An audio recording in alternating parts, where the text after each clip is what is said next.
Hello everyone, welcome to another episode of Into the Bytecode. Today I sat down with Austin Griffith. Austin's a friend and someone I've worked with pretty extensively in our shared time at the Ethereum Foundation. I think he's one of the best people around and has done as much as anyone for growing the ecosystem. In this conversation, we talk about Austin's personal journey over the last 2 years. We take a tour through the different projects he's worked on, starting with ETH.build, the graphical interface for working with smart contracts, moving to scaffold-eth, his development starter kit that has really taken off and been used by thousands and thousands of developers, and moving on to the Build Guild, and then finally the Moonshot Collective. These last two being DAO-like collections of developers who work on prototyping interesting new ideas. And throughout this, we also go down a few fun tangents around loot, pleaser DAOs, Doge NFT, DAO tooling, and we get to hear a walkthrough of Austin's curriculum for bringing a new developer into the space. I consider Austin to be a gem of the ecosystem, and I feel lucky that we have him here. And with that, I'll leave you to the conversation.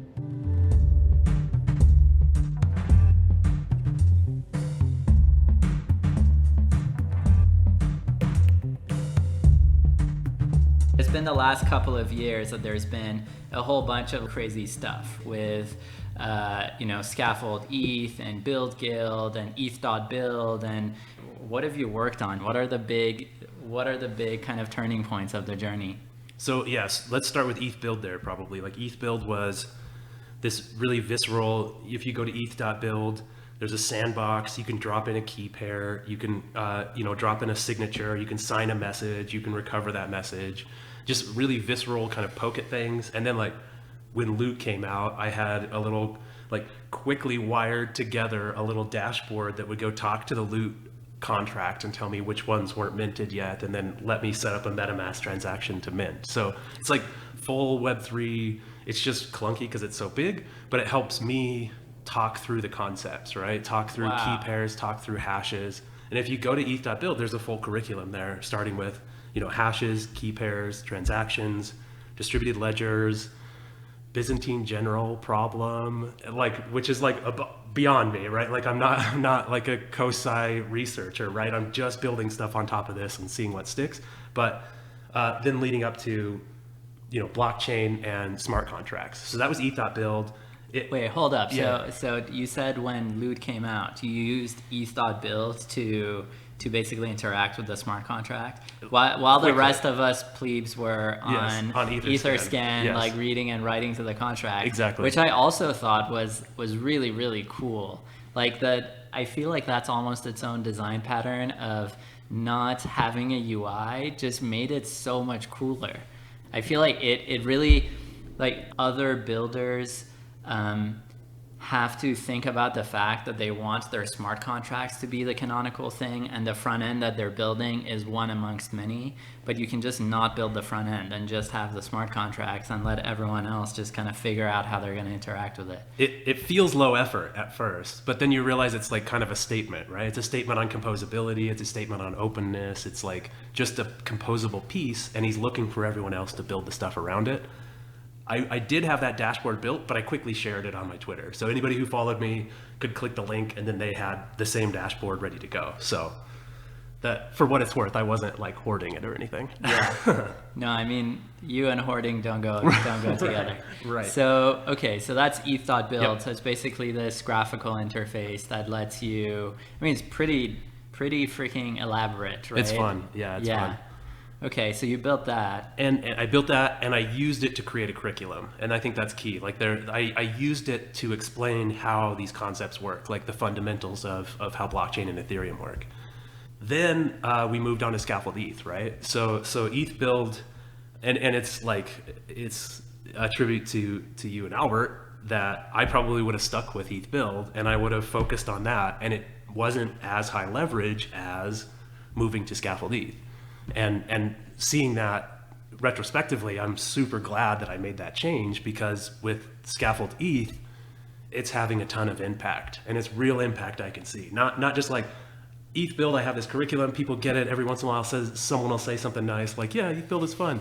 But with scaffold-eth, I'm seeing apps every day, brand new apps getting deployed that I know came from that starter kit that probably wouldn't be here if it weren't for that starter kit. Yeah. And so like so scaffold-eth, should we dive into? Scaffold-eth is basically a DApp template, right? Yeah. It's the theory is that it takes a lot of work to build your stack in Web3. Mm-hmm. Like you bring in hard hat, you bring in ethers, you probably have some kind of front end, getting all those things to talk, not having issues like, who knows, the chain ID isn't right and you're talking with MetaMask. There's so many reasons why your stack will go wrong.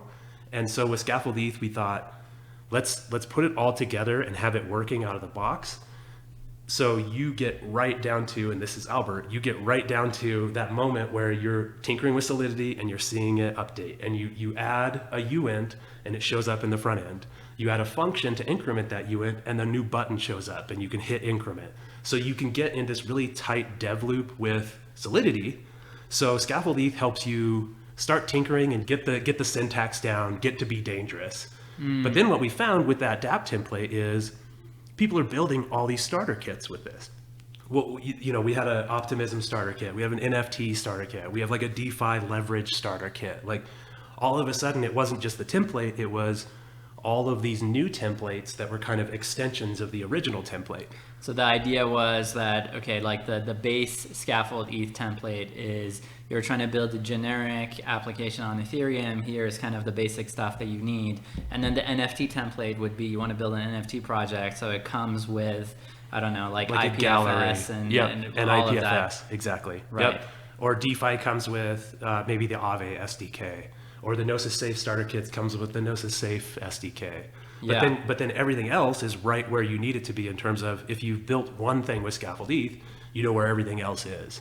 Yeah. There's burner wallets too. So you don't use the burner wallets usually in production. We did with Nifty Inc., but most of the time you don't want someone landing on a site and just getting a wallet. You want them to connect in and use their wallet. But it's so much easier to test and build an app when you just have burner wallets and you just click the button and it signs a transaction and sends it, and you don't get a MetaMask dialog, and you don't get MetaMask telling you need to switch networks, and you don't get MetaMask telling you you're on the wrong chain ID. You just hit the button and it does what you want it to do, right? Yeah. And that's so much more powerful for a developer or a builder to be able to focus on, first, how do I learn Solidity? Okay, I've got mappings, I've got payable functions, I've got contract-to-contract interaction, I'm getting this all down.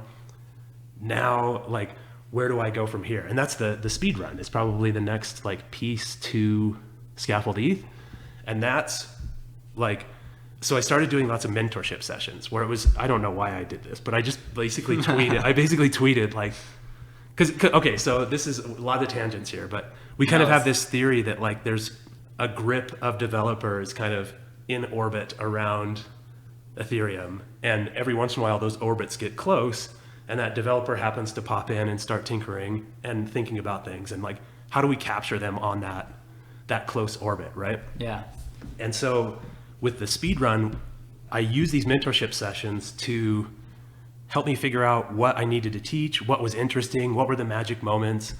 You and I talked about cron jobs the other day, and the cron job analogy to how you do a cron job in Ethereum really opens your whole mind up to like how Ethereum works. And it's like this massive multiplayer game, and all these adversarial jerks can coordinate. So how does that go, the cron job example? Oh, I think it's enlightening, right? Should we go through it just to talk through it? Yeah. So a lot of the people that I talk to on mentorship sessions are Web2 developers. So I lean into, okay, you've got a web server, people start using it, it falls over, you set up a second server for redundancy, you start scaling up horizontally or vertically, right? You handle that load by having redundancy. Well, the redundancy on Ethereum is like every single node has the entire chain and is executing everything. And when you deploy a smart contract, it's not like going to one of those nodes. When you deploy that smart contract, it goes to all of those nodes. And when you want to update a value, everyone on the network has to update their value. So already there's like this crazy amount of redundancy. But thinking through more things that are natural for a Web2 dev to think about, the cron job is one of like these tasks where it's like, okay, so I've got this smart contract that does compounding interest. Every night I need to poke this thing. How do I do it? first you're like Googling Ethereum cron job, right? Like you're wondering, is We've this all part gone of through it? it. Right, exactly. And then your second intuition is, well, I'll create a script, and that script will check in at night and it will update the value. But that's super centralized, and that script could fall over and it's not decentralized anymore, and there's not that level of redundancy anymore when there's this single machine. So the answer to this, and like there's Chainlink keepers now, but the answer to this in terms of just generic building on Ethereum is you have to incentivize someone to poke the contract. So you set up a rule that says this thing can be poked every night, right at midnight, if someone, or like once after midnight every night. You write that rule. And the second rule is whoever pokes it gets paid 0.01 ETH. And you incentivize them to check into the contract, and all of a sudden you've created a cron job, but on Ethereum, and it's a different paradigm. Yeah, that example really clicks for me. It's such a good way of explaining what's happening here. And it's like when I say that Ethereum is the greatest massive, and like I'm not the one that came up with this, someone else, maybe Kane, I don't know who said this first on Twitter, but when they say Ethereum is the greatest massive multiplayer game ever created, and you need to think of it like a massive multiplayer game, you need to think of these things like vending machines, like that helps illustrate it a lot. Right. Like when we talk about the metaverse, it's not actually a game that we're talking about. Like Ethereum itself, and even more than Ethereum, the platform, it's Ethereum, the community around it, and all of the interactions that these people are having with each other is the massively multiplayer game, is the metaverse. I think I saw someone tweet about how the part of the metaverse is arguing about what the metaverse is. Like that's like us arguing about it as part of what makes the metaverse what it is. I don't know. Yeah. But thinking of these composable layers, the metaverse is like, okay, so I've got my loot over here, and then permissionlessly someone creates this new thing that uses loot to do something else. And now all of a sudden we're playing this game from these illiquid SVGs, and that to me is the metaverse. Like at first I was like, oh, it's crypto voxels. It's me with my VR on, but it's not exactly that, right? It's more all of these composable the whole thing. things. It includes all of the sub games that are within it. Right. Well, another thing that I was thinking recently is that like it's another riff on this point, which is that basically everything that's being built on Ethereum is one thing, right? We talk about it as DeFi and NFTs and DAOs, and these are helpful conceptual constructs, but they're not actually separate things, right? It's like how in a university you have a math department and a physics department and a chemistry department and a biology department, but you know, physics, chemistry, and biology are just the same thing at different layers of zooming in. That's interesting. And it's the same thing here, right? Where you have an NFT, right? Like there's the most recent NFT that's kind of like getting a lot of attention is the Doge NFT. I don't know if you've seen this one. I haven't seen it. So Pleaser DAO bought the Doge, like the one real Doge NFT, and has fractionalized it. And so you can go and buy a piece of this NFT on Fractional. But now all of a sudden, like the NFT is non-fungible, but its fractionalized pieces are fungible. So you can put them into a Uniswap pool and trade them with each other, or you know, you can build like perpetuals off of them. And options, so all of a sudden the NFT and DeFi got completely merged. And then, you know, then you want to govern, you know, Pleaser DAO is a DAO that holds the NFT. So they're not actually separate pieces is what's really cool about it. So you hit on something there about the one real Doge NFT, and this is fun. So like, thanks to NFTs, like that's a very strange sequence of words to say. The one real, there was only one true Doge. All Doge enter and one Doge leaves. Yeah. No, thinking about explaining blockchain to people.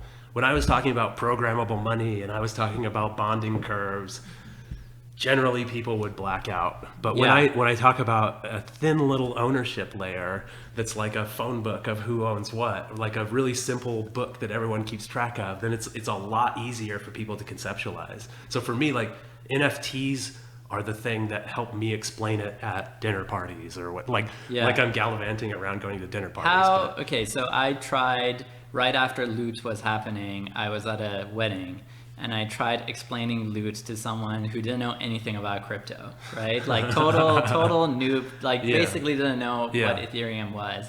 and I found it to be very difficult. I basically failed.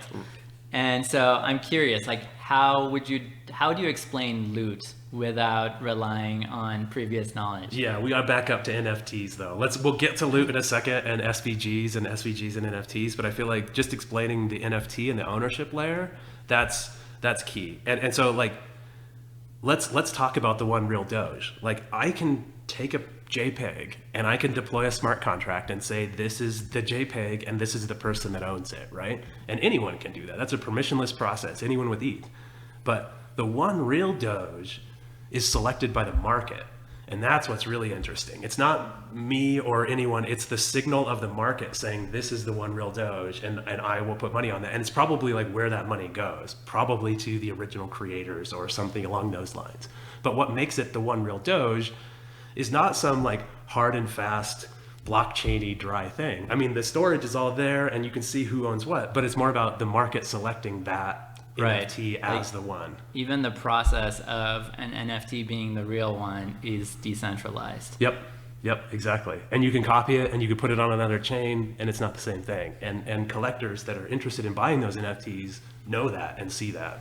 Yeah, I think this is what's clicking for me personally at another level these days, is that, you know, I recently read Sapiens, and I feel like everyone who's in this space should read it, and I'd skimmed it before, but it has this idea of imagined realities and intersubjective it's like religion and stuff, right? And it's like basically collective, a lot of things, yeah. Right? So the idea of, say, countries, that these borders are real, like they don't actually exist other than inside of people's minds. But this belief, because it's shared by many people, it becomes real. Yeah. And then it starts influencing what happens at the physical layer, right? So because people believe in countries, even though they're not technically real, you have checkpoints at these airports and immigration laws and like all of that. So yeah, so there's these imagined realities, and they kind of gain their power in the world because enough people believe in them. So when one of these new imagined realities is being bootstrapped off the ground, what you need to do is get enough people to believe in it. And then once it gets to this, you know, it gradually grows. It basically has some sort of a network effect. And once it's in place, you know, any single person could stop believing in it, but it wouldn't actually affect the whole. But if enough people stopped believing in it, then it would stop being real, right? And so, you know, then like, I feel like kind of being in crypto gives you a better feel for this, because that's basically happening over and over and over again. Like it happened with Bitcoin, where it's like there's just these bits that we're moving around, and all of a sudden it becomes money, right? We literally like create money. And then it happens with Ethereum. And now I feel like it's happening all the time, like at the micro level. Like every token, every NFT is basically a shared belief that has been bootstrapped. And that's what's giving it its value. It's not actually the underlying utility. I mean, there is potentially some utility, but the fact that people are kind of coordinating around it as a Schelling point is what gives it its value. We could look at loot, for example. Like, right. Basically he minted these NFTs and he limited them at like 7,000 or 8,000, and you basically had to just pay gas to get them. So maybe $50, maybe $100.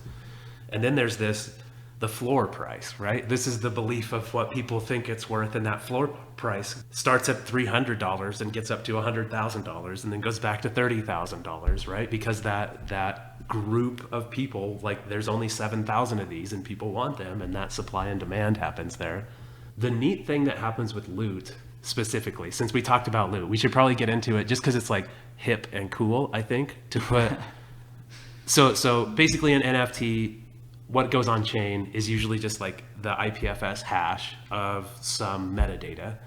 So what an NFT really is usually just an ownership of a hash. This hash is owned by this person. And what the hash is a manifest that's in IPFS. And what's in that manifest is a name and description, and also a link to some image. And usually that image is living in IPFS. So there's kind of like this storage layer that's IPFS, and there's kind of this settlement layer or this ownership layer, this thin layer of who owns what. And that's what makes the NFT up. What's cool is what we're seeing now, and I think it probably started, it wasn't Uniswap, it was someone else. I had it on my Twitter. Dang it, I can't remember it right now. Someone told me, actually, Simon DLR told me who did the first SVG. Somewhere on my Twitter, some OG deserves credit for this, but basically you, in the Solidity, in your smart contract, you craft that JSON file and you craft that SVG file. So you're actually drawing the picture in Solidity. Like, this is an ellipse and it's this big and it's this stroke and this fill. And then once you have the image, then it's this JSON, and this is the image data, and this is the name, and this is the description. And so all of that comes straight out of the smart contract, and there's no IPFS layer there at all. You're querying the smart contract and it's drawing the thing and then putting it into a manifest and serving it to you. So that is, like, to me, that's like super cool. And I did loogies where you have these ellipses and they're like these kind of circles that get fatter or wider, and there's a color to them. And so what I'm going to do is set up like breeding of these things, and the breeding will all be in Solidity, right? You'll mix two loogies and get a new one, and it'll be a mix of colors and a mix of width. And it's basically like, I don't know how the actual breeding will go, whether it'll be like an averaging of the two things or something like that, but you can do that in Solidity with these. And so that's why they're like super legit to me. It's like, yeah. So why is that cool? Is it that it's totally contained within this shared layer, that it doesn't need to call out to anything else? I think, yeah. So there's no dependencies there. It's hard to do, right? Like writing Right. Solidity to write JSON to write SVGs is like tricky, right? I think, but then I think something we haven't talked about yet is just like the composability. The fact that I can make those loogies and then someone else can make some other breeding thing that breeds them, right? It doesn't have to be me that makes them. Anyone else can make any other layer, and that stuff is just all on chain, and you own your loogie and you can do whatever you want with it, right? So back to Loot for a second. All he did was an SVG with white text, and he randomized, this is what's in your hand, this is what's on your head, this is the, robe you're wearing, these are the shoes you're wearing. Just mixed them up and basically gave each player a card that shows what loot you have. But he did it in SVG format, so it's like this cool, like, the smart contract itself is rendering these things. You can query the smart contract to see what kind of boots you have. There's no IPFS there. And then that composability and that permissionless ecosystem that explodes around that is what's really exciting, is all the other projects that are derivatives of, we saw Loot unbundling, right? Where you could just get your gold ring out as one, and then you could put them all back together. You talked about fractionalization, right? You can fractionalize one of those NFTs. Since it's a standard NFT, it can do all these other things. Like we can throw it into DeFi and it can get weird over there, right? So there's games and all sorts of layers that come out of having that just composable permissionless layer. And then it becomes like a Schelling point too. Like when it's worth $100,000 and there's only 7,000 of them, like people want those and people want to play with them. And then just having those things have value causes all these other things to spring up around it. And that's really exciting. Totally. Like, them having value is key to making them a Schelling point. Yep. Yeah. Okay, so maybe let's roll back a little bit. Yeah, so yeah. we were talking about scaffold-eth and starter kits and the NFT starter kit, and I feel like the last thing you were talking about was people who are in these orbits and catching them. Maybe just to like talk about this orbits idea, because I think it's pretty cool. It's something we've talked about together in the past. So the idea is that when you think about a developer for the first time coming into the Ethereum ecosystem, if you apply a traditional developer growth like perspective Top of the on funnel, that, yeah. right? It's basically a funnel, but it's not really a funnel. I mean, so it's easy. It's maybe better to think about it as a series of concentric circles, right? Yep. And the outermost circle is like someone who's heard about Ethereum, just literally has heard the word Ethereum. Circle inside of that would be someone who's, spent an hour like Googling around and reading a couple of things. Next circle is someone who spent 2 hours like hacking on something. But that's it. It's those hours. Like an hour or two gets you one more circle deep, right? Right. Yeah. And the cool thing is that, this is a ecosystem we're talking about. It's not a singular product, right? So people are kind of going through these circles all across the world, right? It's happening globally. It's happening via all sorts of channels. There's like, different academies, different YouTube channels, hackathons, like conferences. So it's very kind of multi-layered. And like what you've been focused on is like grabbing these people and like bringing them deeper in. Right. Like how do you kind of conceive of what you do in terms of these layers and like what it is you're actually trying to do?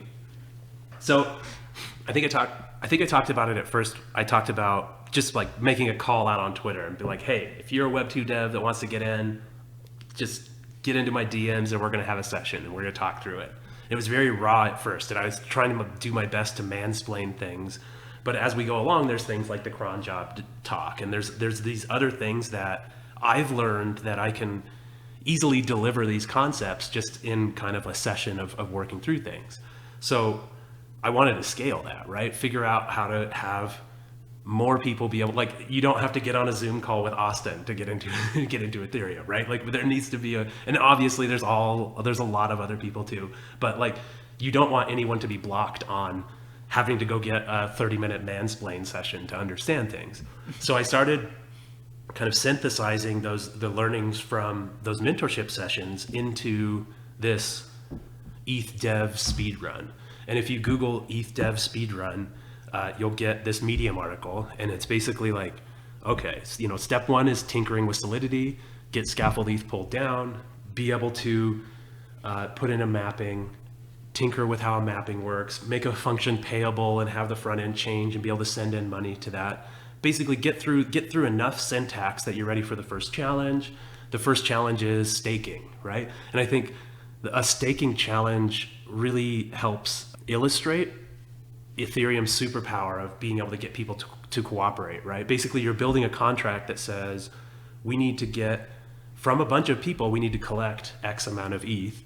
And if by some time period we haven't collected that ETH, then you need to put that state machine into a withdraw state and people can pull their money out. And that goes into why a withdraw pattern, and there's a lot of stuff there. If you get to a successful state, then you execute something else and it puts it into another contract. And it kind of like, that composable piece is done and ready, and it kind of hands it off to another contract. So that's challenge one. It teaches you payable functions and date.timestamp. And interestingly, I think it makes me think of one blog post that Vitalik has that's called functional escape velocity for layer one blockchains. That sounds like a Vitalik post. Yeah, it's really good. But basically the core point that it's making is that you want your layer one to be basically as simple as possible to limit, attack surfaces and ways that could go wrong, but expressive enough that anything else can be built on top of it, right, in layer twos. And statefulness, like ability for the layer one to contain complex state, is one of these requirements for other things to be built on top of. And it's one of the things that Bitcoin doesn't have, for example, right? You can't do the thing that you described on Bitcoin. And so I think that's just interesting. Dope. The simple EVM is interesting. And it's something that on a mentorship session, there's this moment where you go to stake into the contract with the front end, and you need to put in 0.01 ether or something like that, right? You put in 0.01 ether, and you have to hit this really annoying button that takes it times 10 to the 18, and then you get this giant number, and you're like, what is this? Why is this happening? And it gives me a chance to mansplain, but hopefully we have better, more scalable methods. But the difference between ETH and Wei, and why we need everything to be a whole number, because we don't want the EVM to have to F around with floating point math. So we want this thing to be simple. It just gives you a little bit more, shortens your orbit just a little bit. It gets you a little bit closer to having the mental model down. So challenge one. Challenge two is a token vendor. So you deploy an ERC20, you put it into a vendor contract, and then you sell the ERC20, but you also set it up so the vendor can buy it back. So you create a vendor that will buy and sell the token. That teaches you ERC20s, it teaches you contract to contract, and then it teaches you that stinking approve pattern, right? Mm-hmm. The bad UX, and understanding that if I want to send a token in, I can't just send it in and have something trigger. I have to go to the token contract. I have to approve the vendor contract. Then in a second transaction, I go to the vendor contract and have it go get the token. And then in the same atomic transaction, I do a bunch of things. And atomic is another thing to dive into on a mentorship session, how things either all work or all roll back, how flash loans work. Like that's a whole another mental model. That's definitely a unique thing to Ethereum. Yep. Yeah. And so challenge 1 and challenge 2 just get you like, okay, like I've got a pretty good grip on how all of this stuff works. Then it starts to open up. I do an NFT challenge where you build an NFT and then you add a price function, or you add a gallery to it, then you add a price function, then you add like a price curve. Basically super, super simple. You don't have to do like weird, math to do this, right? There's no like integrals. When you're buying an NFT, it's like a discrete one purchase, like single purchase of an NFT. So you can multiply the price by just a little bit. So you have a price as one variable, and then you have a multiplier as another. And this is another insight into how Ethereum works. Your multiplier is 2 numbers because you need a numerator and a denominator, right? And that teaches you about fractions within Solidity, and teaches you how to build a price curve by adding 1 line of code. It's so fun to do, like have a group of 15 of us on a call, and I have my NFT and I'm about to deploy it to mainnet, and everyone's got the jitters, and I just like, all right, I'm gonna add a price function, I'm gonna have the money go to the build guild, and then I'm gonna make the price go up by 3% each time one is purchased. Like 3 lines of code, compile, deploy to mainnet. Like that ability to be able to innovate and try and prototype so quickly is like definitely a superpower of Ethereum. Yeah, it's cool to show off. That's definitely one of the vibes I get from your videos. Like one of the things that I like the best is that you just like ship stuff to mainnet immediately. Like it's little boats down the gutter. You literally, yeah. I feel like I've personally seen you spend a few $1,000s on your YouTube videos on gas fees, right? Yeah. I didn't used to do that. I would say post buying and selling a couple loots, I have a little bit more ETH to be able to pay gas. Yeah, exactly. Yep. Yeah. Okay, so we've got challenge 1, we've got challenge 2, we've got the NFTs, we've got the bonding curve, or the price curve for the NFTs. Then the next level is a DEX, learning how a decentralized exchange works, learning why you want a decentralized exchange, learning how those reserves work, learning how liquidity tokens work, but zooming in on the price function, showing how the math works with the reserves and how it takes a little bit, it basically leaves a little bit behind in fees. And if you like rattle it back and forth trading, you slowly build up the value within the reserves. So just getting someone over that hump is like another side quest, right? You have to do the DEX side quest, and you have to understand what's going on there, and you have to understand like why. And then we look at randomness. Randomness is super hard on a deterministic public blockchain, right? Like, and there's ways to do it, and they each have trade-offs, right? We could go with the previous block hash, and there are reasons why you don't want to do that because it's kind of predictable.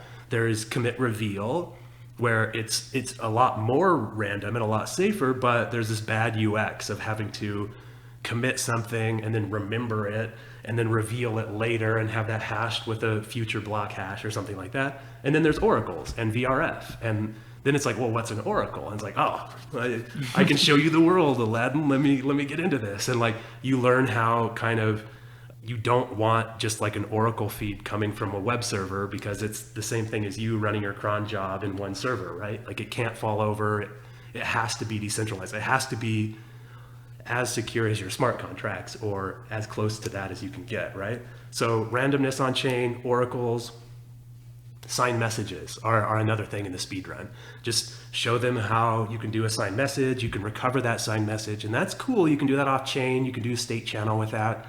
But having it settle onto a contract and being able to do an EC recover and get the signer opens up all this like weird delegated execution kind of stuff where I can sign a message and someone else can submit it to the contract, and I own the contract and it checks that it's my signature even though it's some other dude submitting it, paying the gas.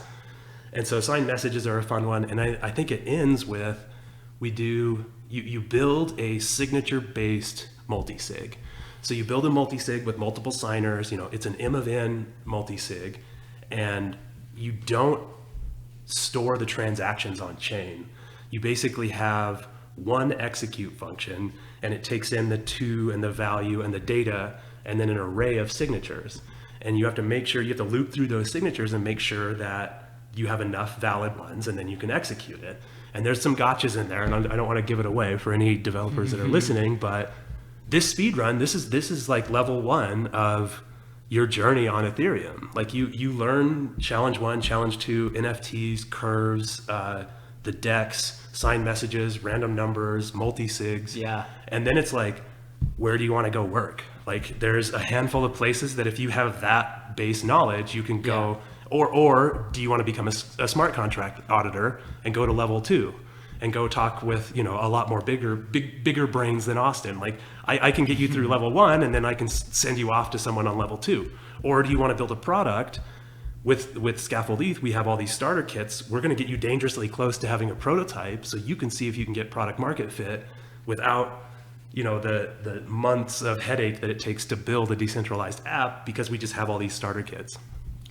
Yeah, I mean, I've had a lot of developers recently ask me, like people who are getting into this space, where do I go to learn about building on Ethereum?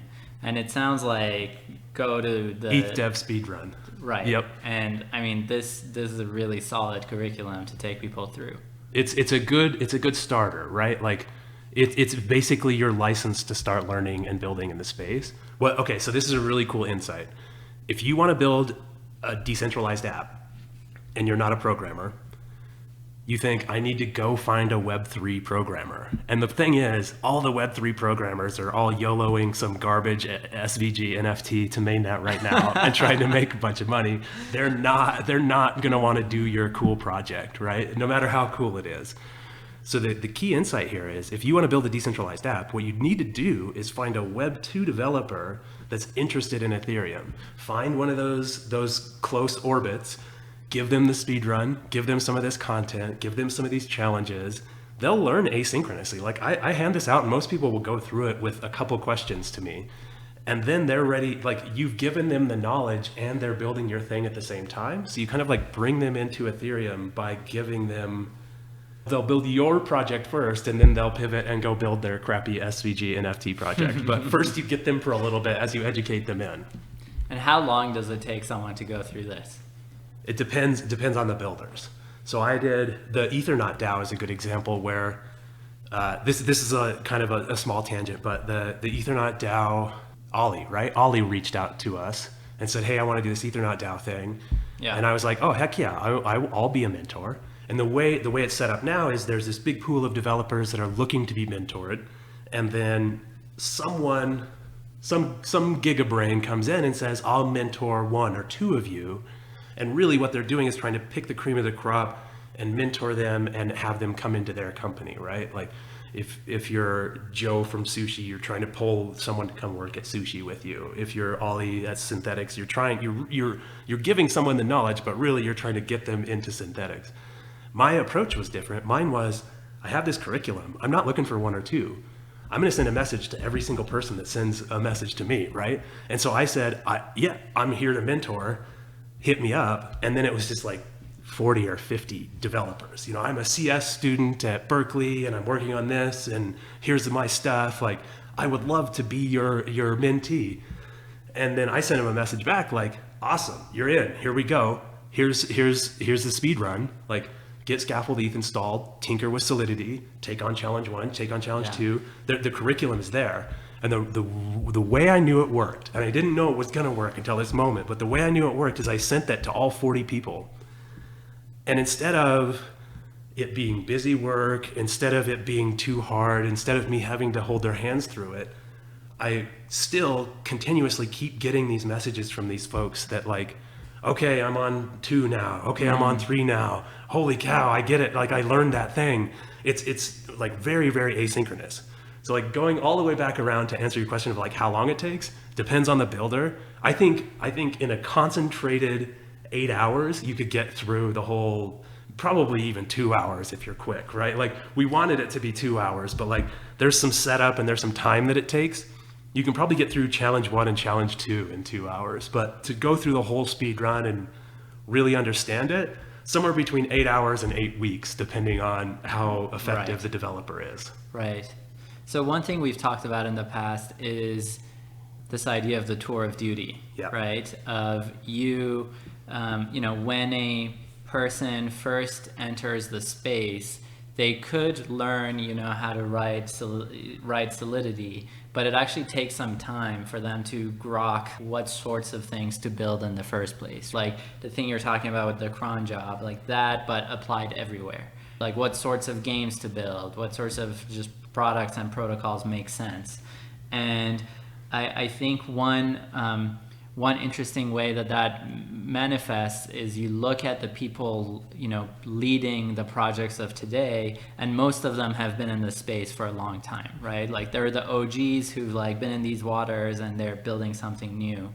So what we were thinking through before was how can we have a tour, like you can think of this as a tour of duty, right? You have to go through your tour of duty before you can build something really interesting. And then the question is, how can we shorten this tour of duty? So are you saying that, so someone doing the 8 hours, do they get to the point? Because they do have a couple of aha moments through that, but what happens after that? Okay, so there's still a little bit of a Zoom session that still happens where we go through and I just like poke at them a little bit to figure out like, do you understand how the gas price mechanics work and how this is a bid and how the block is limited and the miners are greedy? And we go into the cron job example. We go into how would you short a token, right? That's a tricky thing. Like, how do you short a token? At first you're like, oh, there's probably some mechanism to do that. And it's not. You borrow the token you want to short, you swap it to something else, then maybe you leverage that up. But like having to go through that thought process of how that works. So there's still some like, okay, you've tackled 4 challenges. Let's just get on a call. And a lot of me getting on the call with them at that point is figuring out where they're going. Are they going to create a new product? Are they going to become an auditor? Are they going to be a developer for sushi? Like who is this person and what does their path look like? Asking them what they'd like to do, seeing what they'd like to work on. So there's a little bit of just like actual like placement going on there, but some of it's still like refining the method, right? Like Totally. If I get on and start talking to you and you've gone through the first 3 challenges and there's like a giant blind spot and I ask you about it and it like is obvious and it's like, shoot, like this isn't working. I gotta fill that blind spot, right? So, and one of them is gas. Like I'll find that they'll get through it and still not quite completely understand how the gas price, gas limit stuff works. And like, that's like a fundamental thing that you should probably like, which makes me think, we've got to kind of maybe change up how these challenges work and maybe have some kind of gas-based challenge where Totally. you discover how gas limit and gas price works. And then we can kind of refine that speed run and make it better. Maybe even including layer 2s, right? Because that's a place where gas gets more interesting, and like you go from mainnet to a layer 2, and that's also going to become more relevant to a developer's journey. What's really interesting there with L2 is when you see a Web 2 guy come into this space, he uses Ethereum like a database. He has a big old struct. He or she has a big old struct with everything they want to store, and their big old array of structs where everything's going on chain, and they're using it like a database. That does not work on mainnet, right? Like you gotta think about gas. You gotta think about costs. You have to really be efficient. But on L2 or some of these side chains, you can kind of treat it like a database, and it kind of works like that. So there's this interesting thing where maybe it will be easier to onboard people. Going back to the NFT, it's way easier to explain it with an NFT. Maybe it's going to be easier to onboard people if they can treat it like a database at first and have those big structs and have it on a side chain, and then have the moment where, okay, we got to go to mainnet. Well, everything's going to cost $200 each time you interact with this thing. You may want to look at making it more of an event-based system or something like that, right? Yeah, you'll learn really quickly if you're spending $200 of gas. Right. So what's the build guild? All right. So we've got scaffold-eth, we've got the templates. All of a sudden we have these starter kits and challenges and tutorials. This kind of community is building around this thing, and I'm realizing I need help, first of all, but also I need to like incentivize these folks to keep building cool things. And so the build guild, and it's just recently I'm realizing is kind of like UBI for developers, where it's like, if you're a developer that's gone through the speed run, I know that you have the chops to eventually land at an auditing firm or build your own product or go to a place in the space. I know you're destined for that. I'm just going to keep you around, right? Keep your orbit tight by streaming you ETH. So I stream ETH to maybe 30 or 40 developers now, and it's developers and artists. And it's a stream mechanic that I built myself, where it's not Sablier, where you're just kind of streaming. Sablier is awesome too. If you need a stream, use Sablier and you know safe, super cool. I needed to build a custom mechanism. I needed to set it up so I could stream to them, but I needed to set it up so they had to withdraw and price their work. And the other real important piece is they need to be able to disappear for a month and come back and pick up where they are. What we're finding is these orbits, like, people will be around for a while, they'll be doing other jobs, they're working for 3 DAOs at once. You know, like, Web3 is not going to be, you know, have our one job boomer that lifestyle. you go into the office full time and you clock in and out. Right. Yes, exactly. So the stream needs to work in a way where there's some cap. And I think of it more like a battery charging up, right? Their stream charges up to some, you know, 1 ETH or 0.05 ETH. And then they withdraw and they price it and they say, here's the PR that I worked on, or here's the tutorial I built, or here's the new challenge I built. And then that stream slowly starts to charge up again. So it gives me the ability to have all these asynchronous workers. I can dump money to these streams. I make sure to just keep the streams full, make sure people are turning in work. But it's not like I'm not tracking hours. I'm not like, there's just, it's just like so low touch, but it just keeps folks around and keeps building and incentivizes them to create new challenges and create new tutorials. So that's the Build Guild in a nutshell, is an incentivization layer around scaffold-eth that kind of UBI for developers, kind of funds developers and keeps them building, keeps them kind of in the space and building things. Yeah. And it was honestly like one of the coolest things seeing you build this, because we were talking about this idea of Austin's army, right? There's like all of these developers who are kind of going through your materials and you need help building things. And so, you know, the naive solution would have been, let's just hire, right? Let's, you know, a more interesting solution would have been, let's give a grant to 3 of these developers so they can spend more time on this. And then you just came up with the Build Guild, which is like super crypto native. It's hard to give grants, right? I would say grants are pretty slow. Like, second to maybe audits. Audits are probably the biggest pain point in the space, but grant giving is a tough thing, and it's hard to know who really needs a grant. There's a lot of noise in the space. So even just being able to not have to F around with grants and be like, all right, I'm going to sell my Uni token drop. I'm going to sell my GTC token drop. I've been dropped these valueless governance tokens, but I can exchange them for ETH and I can stream that ETH to developers. So it was just like, I just shortcutted the whole thing. Thank goodness for Uni and some of these other drops, right? They gave power back to like some of these early users to then like help this ecosystem flourish more. So I'm able to sell that stuff that was dropped to me and stream it to developers to keep building cool things and generic components on top of Ethereum. Yeah. And so what does the life of one of these developers look like? Like, are they doing other things in this space? Like, how do you work with them? I think so. Yeah, I think that they're working on different stuff. Sometimes they're working for multiple DAOs. There's definitely like a conversation I have with a developer as soon as I can tell like, oh, this guy or girl is going to deal a lot of damage in the space. They're a damage dealer. They can sit down and build cool stuff. Usually I'll say like, what do you want to do? How do I keep you around? And it's often that they'll either say, I just want to get into the space. I want to be in the space full time. I want to be in the space full time. And then what's interesting is once they get into the space full time, they don't want to do one thing full time. They want to contribute to this DAO because it's interesting and it has something to do, and they want to, you know, maybe help out with NFTs over here. And it usually comes down to, once they're safe and secure and they like what they're doing, they rather like kind of dabble in a few different areas and be able to phase in and out of things and build stuff that's interesting to them. It's not a traditional like hiring process where I'm just bringing them in to do a task. It's much more open and trying to find stuff that they're interested in learning and enabling them. Well, it makes me, one of the things I wanted to ask you about, and this makes me kind of move to that, is you were the first quadratic freelancer. Right? Yeah. So what was that? That's what cool. happened there? Yeah. So it was early Gitcoin grants rounds, right? Like Gitcoin was testing out how this whole quadratic math thing could work, how like it absolutely needs Sybil resistance and how they can create Sybil resistance.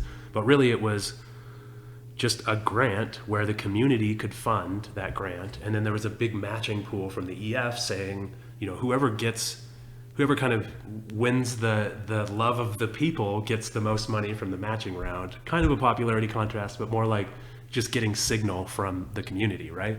So early signal in the community was, hey, this Austin guy seems to be building a lot of things and, you know, trying to raise all boats, right?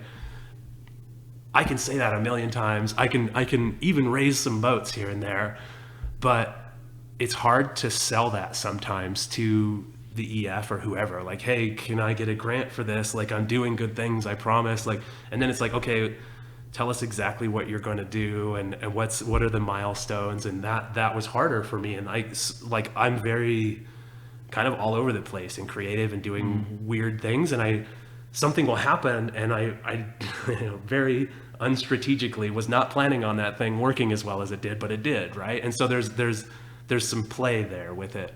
So I had a hard time getting funding, but I had a huge community signal, and that was kind of the multiplier that allowed me to get those matching funds. And I think like 70 grand. Like when I got my master's in electrical engineering, my first job, I made $70,000 a year. And that moment as a quadratic freelancer, kind of working nights and weekends, trying to get into the Ethereum space, trying to provide value, all of a sudden there's this moment where I get an annual paycheck from the community to keep doing what I'm doing. And I think that was the first quadratic freelancer. That was 70K for a year? Yeah, or? I think so. Well, it was one Gitcoin, well, it was one or two Gitcoin grants rounds matched together, right? It was probably more like a 20 and then a 50 or something like that. I don't exactly remember, but it was enough money to fund a developer to go full time if he was scrappy about it, he or she. So how did that feel, like, to be supported by the community in that way? Did you expect it? So I get lots of people in the community saying, thank you for what you do, like you're so important. But when it comes down to me asking for a grant or trying to get that, the validation from the top is never really there. But there was definitely this moment after Gitcoin grants round where like Vitalik wrote a blog post and my picture was in it. And that was like goosebumps, amazing, right? Like to get recognition for, and Vitalik even talks about like, he would have never funded me. Like I'm just a knucklehead building stuff. But the fact that Gitcoin grants like did this signal thing where the community said, yo, this Austin guy really is like, yo V, like this Austin guy really is doing some stuff, you should check it out. And then that helped him take notice to like, okay, maybe we should fund this knucklehead, even though he's not like a gigabrain, he's doing good stuff and doing UX and doing onboarding. And so to me, the biggest validation was from Vitalik. But I had the community signal there for a while, but it was kind of like, you know, more of a pat on the back, like, I'm still like super poor. Like I'm still like working nights and weekends here. I still have to have a full-time job. Like I know you guys think that I'm helping out and building things, but there's no like putting your money where your mouth is until that moment. And that's when I got like that validation from the top. Hearing from Vitalik that like this dude may actually be helping, like really helped me feel like my purpose was there and I was being effective. Yeah. And you really started from a truly like grassroots sort of a way. It was like very bottom up. Yep. And then just through doing like good work over and over and over again, right, you earned your way through this. I'm so happy that you are here now. And you know, it's like all of these good things have happened, and it really makes me feel good about this community genuinely and your situation. So it's really, really awesome. I feel super lucky to be here. Like I love my job and I work a stupid amount of hours, but it's because I want to and I enjoy it and I love what I do, right? It used to be different, but I love what I do and I'm so glad to be here, and I'm so lucky to be able to be effective in this role. Yeah. I wonder, I've seen you, even when you're talking about the Build Guild, just streaming ETH to developers, keeping them close to that orbit, and really like streaming them the ETH before they've done the work, right? You really kind of give people the benefit of the doubt and lean in. And to what extent has your own experiences, like the fact that you spent years going through this, affected the way you go about it today? What I can even lead into there is that I was a real knucklehead when I got in. Like I got in and I thought I was going to be effective. And I thought I was going to build something that was going to be really awesome. And it like took time for me to like learn. So the strategy or the learning there is that you almost want to reward effort at first. When the blind man comes in and he starts feeling the elephant and he decides that he wants to, push the wall over or climb the ladder, like whatever he thinks it actually is, but it's not that thing, you still need to like reward him for like working through that, because he's about to learn that this is an elephant and there's a whole thing behind it, right? But at first, if we reward effort, and then as they get through that tour of duty, we start rewarding efficacy. But at first, we're just, hey, you're going through the speed run, keep going, like you don't know what you're talking about and you're not going to get rich. You think you do, but you're not. Like, I just need to get you through this speed run and get you through this mental model, get you through the tour of duty. And then on the other side of that, you're going to be a veteran that can, your third, fourth, and fifth build are just steps along the way, but your sixth build is a banger and you just release loot. And it's not that like that loot is a very edge case example, but your sixth build is going to be something that the community likes, I guess, is the way I should put that. Like, it takes a while to build things and throw them away. And if you reward effort at first, it's a lot easier to get a person to be like, not so married to that thing that they're ready to throw it away and try something new. Yeah. In some ways, you're a teacher, right? Like, amongst many things. You're a builder, but you're also a teacher. And I wonder like that transition from initially rewarding effort and like knowing that this person is doing the best they can seems like something that a great teacher would do. I'm wondering how do you think about the question of like what makes for being a great teacher versus being, merely a good teacher? Yeah, so actually both of my parents are public educators in a small school, and I was raised to be like public educator type. My dad's just a great teacher. And I think that there's empathy, there's understanding how a person learns, there's presenting it in the right way. There's a narrative you take them through. There's a lot of like soft touch things that come with educating that I think I was just lucky enough to have growing up or have around me. And now I love doing it, right? And in this particular field, it's wonderful because it's like I'm teaching gold miners to mine, right? Like it's like I'm giving you the like keys to do some really, really neat things, right? It's not like, I'm teaching you through, I don't know, learning SQL. Learning SQL. SQL's cool, it's powerful, but like it's more than that, right? It's like teaching the mental model, teaching the gotchas, and basically like freeing you to go build some crazy decentralized app or whatever. So it's a really rewarding process for me to teach that stuff. Did you know you were going to be a teacher, or is this something that emerged over time? I always thought that like, I didn't want to be a public educator in like a school with 100 kids. Like there's not a lot of upside there. Like, I'm sure that like my math teacher, Mr. Carpenter, in 8th grade was teaching me physics and teaching me how to build a Linux machine and teaching me how to write C code. And like, I'm sure that there are times when he and I both have like this thought of like, man, I'm so glad I got to do that. I'm so glad he helped me. And I'm sure he enjoyed teaching me that stuff. But like, that's not at scale, right? I want to be able to have that like wonderful thing, but like with thousands of people and teaching them like, more, being able to scale it up. I thought maybe college professor, like that could be a cool role. So I had thought about teaching, but it just didn't have the leverage I wanted it to until now. Yeah, what you're doing is like the coolest version of being right. Yeah, it's kind of crazy, like having a build guild where you're streaming to developers, and it's pretty wild. It's so cool to go to, like, we're here at MCon, to go to these conferences or DevCon or whatever, and have like random people be like, bro, like you taught me everything, thank you so much, like you got me through all this stuff. And it's like so heartwarming to get that from like random people, not me and Mr. Carpenter who spent hours and hours and days together. This random person I've never met before was able to go through my curriculum, and probably like there's videos of me, right? Like they've probably had like an encounter with a version of me in a video, and they feel like maybe we're friends.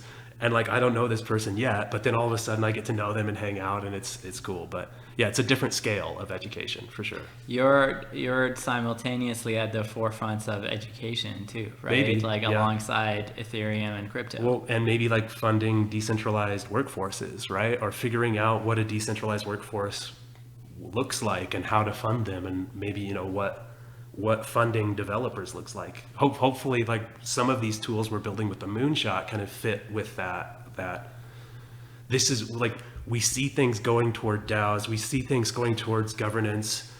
What are all these tools that they're going to need? And then being able to build and supply those are, yeah. Well, maybe let's move to Moonshot now. So what is the Moonshot Collective? Word. Okay. So scaffold-eth was the templates, the starter kits. Build Guild was kind of like an incentivization layer. It was kind of like UBI around that. And then Owaki kind of came in and said, let's put a multiplier on the Build Guild, do this similar thing, but at a bigger scale. And so the Moonshot Collective is sort of, it's the Venn diagram of where Build Guild ends and Moonshot Collective begins is kind of blurry, right? It's a similar thing. There's some people that are in both. But the Moonshot Collective is a work stream of the Gitcoin DAO. It was funded with 40K GTC, and we're funding and mentoring developers to build coordination tools and public goods funding, and just thinking through, I don't know, Vitalik gets on stage and talks about how we should have sign in with Ethereum. And then immediately on the Trello board of the Moonshot Collective is build a sign in with Ethereum starter kit, right? And so we're mentoring people, we're getting them to build those things. We're finding what the ecosystem needs and building out those tools. Another one is the Gnosis Safe starter kit. You go talk to DAOs right now, you realize that a lot of these DAOs that have been constructed in the past with these really intricate smart contracts, they're built without having a bunch of people use them. They're built with these complicated systems without knowing if it's going to have product market fit, if people are going to use it the way they think people are going to use it. So there's this theory that I have that what DAOs need is basically just a multi-sig, and they need to be able to have a dynamic front end that can settle to that multi-sig.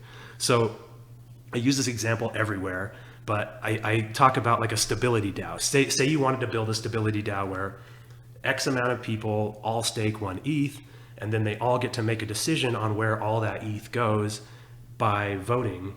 Should we be in stables? Should we just hold ETH, or should we leverage up, right? And you can imagine a front end of, sad face, medium face, smiley face, right? And that's all that the UI is, right? And all those 100 people, they don't need to have like an intricate knowledge of a Gnosis Safe front end or how signing transactions or signing on a multi-sig works. They land on a website, they connect their wallet, and then they say, I'm feeling sad face today, right? And what happens in the background is you've created an experience to them that feels like you're voting in a DAO. But really what you're doing is, if I click sad face, I'm just signing the transaction that says we should move our money into DAI.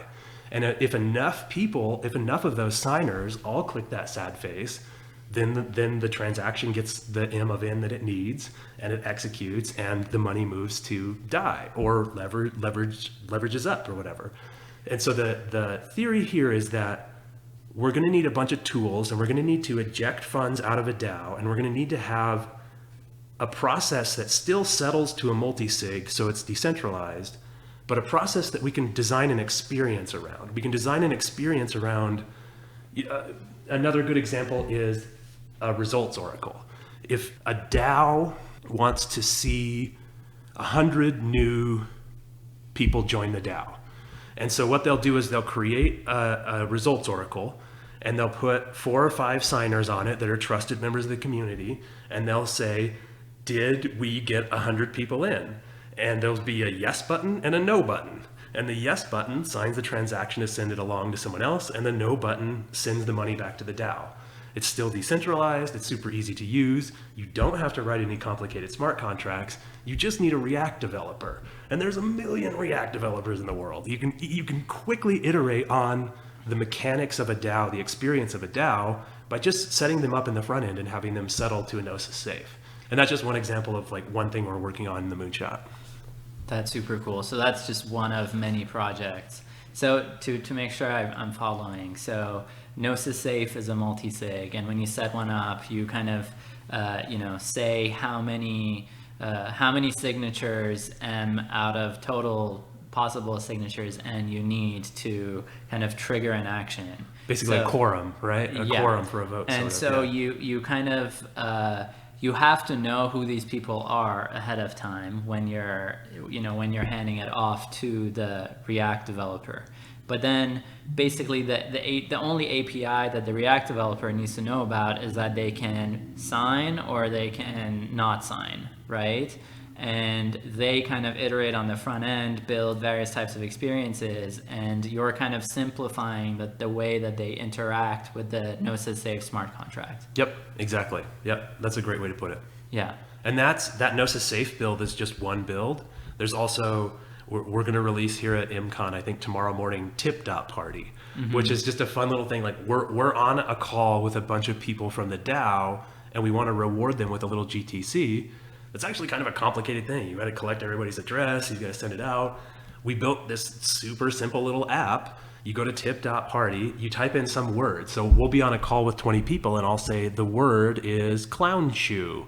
And everyone types in clown shoe and signs it. And then I get this big list of everyone showing up. What's even better is it does ENS, a reverse resolution. So I get some Sybil resistance there too. I see everyone's name show up. And if you don't have your name, you're out. Like if you don't have ENS, like that's the first onboarding process is I sponsor someone to get ENS. So if you don't have ENS, you're out, right? But it's an easy way for me to look through everyone and distribute GTC. Super, like I say a website and I say a word and I get a list of everyone over here and I click one button and distribute GTC to those folks. So that's another example of a tool that we needed to coordinate to fund developers. A third one is similar to Coordinape. We're doing this kind of, it's called quadratic diplomacy right now. It's kind of IDK. Kevin and I are on, So quadratic diplomacy, it's complicated name, is basically just some app, let's say Tip Party, and we've done this, Tip Party hit the milestone of mainnet, right? It took 2 weeks. In 2 weeks, it went from this is an idea to this thing is in production and we're using it. And we need to pay out to whoever helped make that happen. So at that milestone, we all get on a call and we have a little ceremony where we say, who did what, stand up and say your piece. And then we give everyone 25 votes. And then everyone on the call votes how we should pay out that milestone. Say we allocate 5 ETH to the mainnet and then 10 ETH to, once 5 other DAOs are using this tool or something like that, right? So we have this milestone, we have this amount that we need to pay out, but we can use quadratic diplomacy to basically just poll the group and have the group vote. Then we use quadratic math to kind of dampen, so you get quadratic math. Is that really even a thing?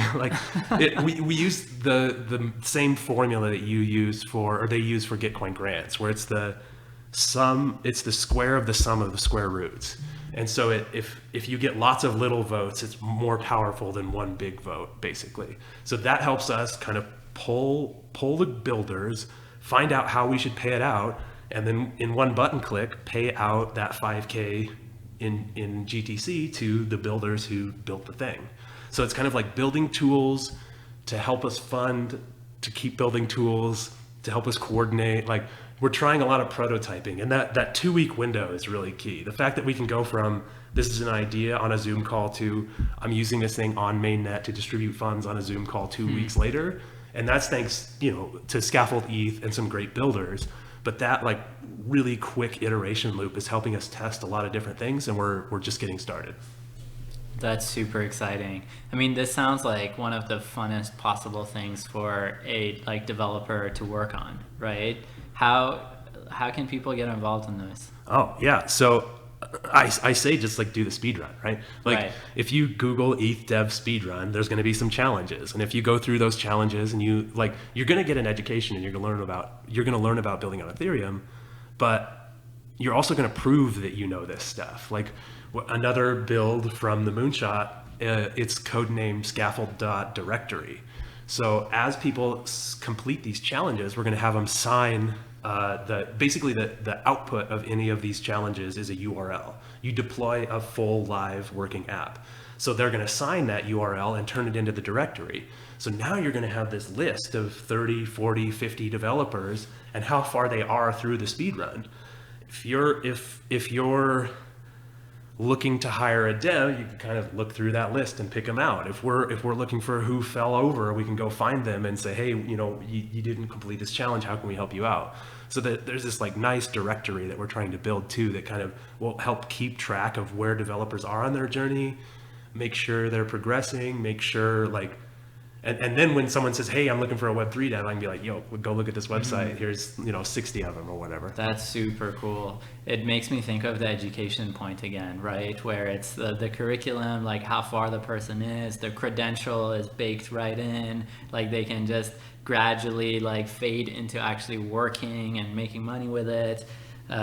It's really, really cool. The gradual fade in is really interesting because you do challenge 1, you do challenge 2, you work on a DEX, then pretty soon we're on a call and we start talking about what you're thinking about building.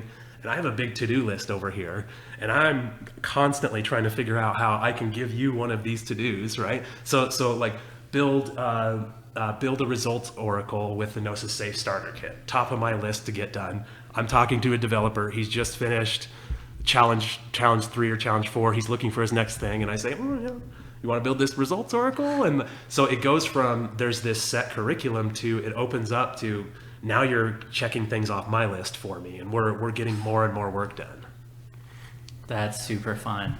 So basically someone can go and do the ETH dev speed run and within a few days be at a point where they're getting paid, and they can even do this part-time, right? It's not a whole full-time thing they need to commit to. They're getting paid to basically prototype and ship stuff to mainnet Ethereum while getting, being a part of this community and getting mentored by people like you. Yep, exactly. Yep. And it's a lot easier to mentor. There's so much noise and so many people in the space. It's hard to know, me going on Twitter and saying, hey, get into my DMs, let's have some mentorship sessions. That worked once, but my calendar was full forever. Being able to have these challenges set up so you can kind of at least weed out folks that aren't, don't want to sit down and do it, but they'll say, hey, I want to deploy an NFT and get rich. Will you get on a call with me and validate my idea? No, I don't want to do that. But if you go through the simple NFT example and you go through the buyer mints and you build a price curve and you go through learning how it DEX, and then you say, let's get on a call and validate my idea. Put it on my calendar, bro. Let's get on the phone. Proof of yeah. work. Yeah, proof of work. That's great. Yeah. That's amazing. What are, maybe gradually bringing this to a close, what are you most excited about right now? So yeah, everybody, and going back to people like to put things in little categories, and we had DeFi summer, and then we have NFTs exploding, and then there's governance tokens, and now all of a sudden the Gnosis Safe and all these actually decentralized things have product market fit, and then everyone says, what's next? I think we're going to get to a few things are going to collide, and it's L2 and direct ramps. I think when you can ramp directly into an L2 and have that smooth, seamless Web 2-like experience, but still have it back to Ethereum, I think we're going to see a huge explosion of games, and not top-down games, but bottom-up games, where one guy deploys the loot system and another guy deploys the map generation system, and some other developer creates the XP system, right? And maybe you don't want some of those and you want some of the other ones. And so I think what we'll see a huge explosion of games. And I think even zooming in on that, I'm really excited about, and this is like just me being nerdy, like who knows if this is actually a thing, but crafting games. I can't wait to like grab 3 or 4 NFTs and put them together and turn them into another NFT that then has this other utility for this other thing, and just playing around with fun game mechanics and having it be quick and fast and cheap, like that L2 experience that we're hoping we get. Yeah. How is that different than building things today, like building the SVG NFT? Is it that when you're building games, you're like totally forgetting about this thing being useful and just purely focusing on it being fun? I think it could be a useful game too, right? Like we could create a game that has to do with carbon credits, and if you don't take your car today and you check in and you prove that you rode your bike, then you get some badge or some token or something like that, right? The games don't have to necessarily be completely pointless. I think the fun thing about games, going all the way back to the DAO, the fun thing about games is it gives us a chance to play around in an adversarial environment and try things out to see if they'll maybe work in the real world. Like start applying some of these real world economies in these games on chain that have real value, and see how people interact and see how people work. And maybe we're prototyping, a new government or a new governance system within this game that eventually gets applied to other fields. Yeah, that's something we need to dive into another time. Yeah, for sure. All right, man. Thanks for taking the time. Yeah. This is really fun. Thanks for having me, man. Thank you for like your guidance through a lot of this stuff too. Like we worked closely together for like a year or two there, and I really appreciate it. Yeah, and likewise. I mean, I'm truly inspired by you. I think you have a heart of gold, and just really, really honored to be hanging out with you here. Thanks, man. Yeah. Let's go get a beer.